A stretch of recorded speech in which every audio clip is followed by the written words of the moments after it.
Usap-usapan ngayon sa social media ang paghahanap ng isang sikat na K-drama actor ng magiging Pinay leading lady para sa isang upcoming international film project. Pinangungunahan ito ng Trifecta Brand Lab sa ilalim ng CEO na si Tristan Cheng, kasama ang Korean producer at director na si Nam Ki-hoon na kilala sa paggawa ng mga dekalidad na K-drama.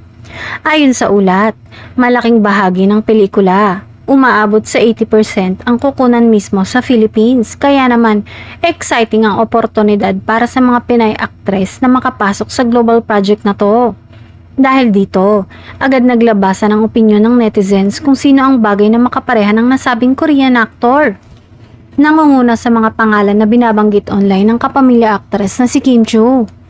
Marami ang naniniwala na swak siya sa role dahil sa kanyang charm, acting versatility at malakas na international appeal.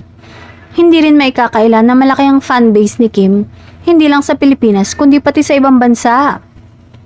Bukod sa kanyang proven acting skills, sanay na rin si Kim sa iba't ibang genre, mula romantic, drama hanggang comedy.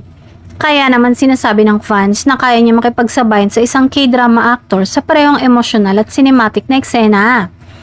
Sa ngayon ay wala pang opisyal na anunsyo kung sino ang napipiling leading lady. Ngunit patuloy ang ingay ng pangalan ni Kim sa online posts at fan discussions. Kung sakaling matuloy, isa na namang malaking hakbang ito, hindi lamang para kay Kim kundi para sa buong industriya ng Philippine entertainment na patuloy na kinikilala sa global stage.